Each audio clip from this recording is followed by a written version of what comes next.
बहुत विस्तार भगवान नारायण का हो गया। श्री सुखदेव स्वामी को परीक्षित ने कहा कि गुरुजी महाराज, त्रेता युग में भगवान राम जी ने एक पत्नी व्रत धारण किया था। एक पत्नी व्रत धरा राजर्षि राजोत्तमा परमात्मा ने, और वही भगवान राम का विग्रह परमात्मा कृष्ण के अवतार में आए हैं। तो यहाँ भगवान को 16,108 विवाह करने की क्या आवश्यकता पड़ी। तब श्री सुखदेव स्वामी ने समझाया, राजन कल्प कल्प की ये बात है। अनंत कल्पों से महात्मा लोग भगवान की कृपा प्राप्ति के लिए तपस्या करते हैं। पद्म पुराण के पाताल खंड में लिखा है महाराज, 7 कल्पों तक महात्मा लोगों ने भगवान की स्तुति की, और जब भगवान प्रसन्न हुए तो केवल एक वरदान मांगा कि हम आपकी दास्य भाव को स्वीकार करना चाहिए, आप हमारे प्रियतम, हम आपकी पत्नी।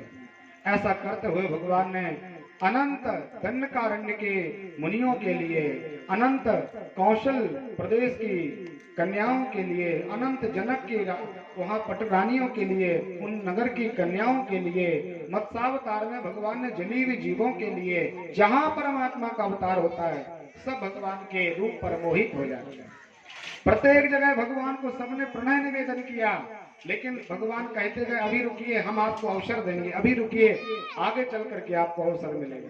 ऐसे करते करते सबको भगवान ने आश्वासन दिया था। आज परमात्मा ने सबकी कामनाएं पूरी की। परीक्षित को कहा, राजन 8 प्रकार की प्रकृति होती है, 5 तत्व हैं, और मन बुद्धि और अहंकार इनको मिला के 8 प्रकार की प्रकृति है। गीता में भगवान श्री कृष्ण महाप्रभु कहते हैं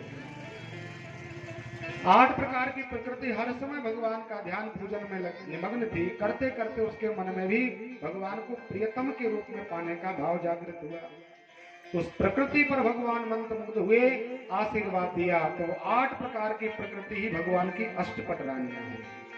जो रुक्मणी आदि की हमने कथा सुनी है वो 8 प्रकार की प्रकृति है। 100 प्रकार के भगवान कृष्ण के विशुद्ध भक्ति का आश्रय लेने वाले बड़े बड़े उपनिषद हैं। उन उपनिषदों ने अपने मंत्रों के द्वारा, श्रुतियों के द्वारा, भजनों के द्वारा परमात्मा का आयोजन किया। तो उनके अंदर भी परमात्मा को प्राप्त करने की लालसा जागृत हुई। तो गोविंद ने उनको भी अवसर प्रदान कर दिया।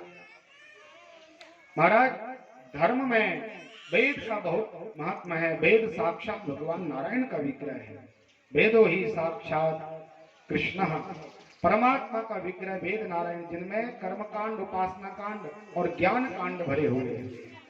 अनेक प्रकार के श्लोक इनमें हैं। इन श्लोकों में भी परमात्मा के प्रति भाव आया।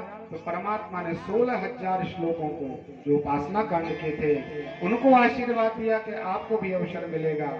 इस प्रकार से भगवान की जो पत्नियां हैं, ये साधारण स्त्रियां नहीं है, ये कोई स्त्री नहीं है, न कोई कन्या है, ये केवल और केवल कोई वेद रूपा है, कोई श्रुति रूपा है, कोई मुनि रूपा है, कोई तपस्वी है।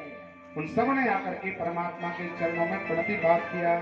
तो भगवान के 16,108 विवाह पूर्ण हुए। बोली द्वारिकाधीश की, भक्त वत्सल भगवान की जय, भागवत महापुराण की जय। जय जय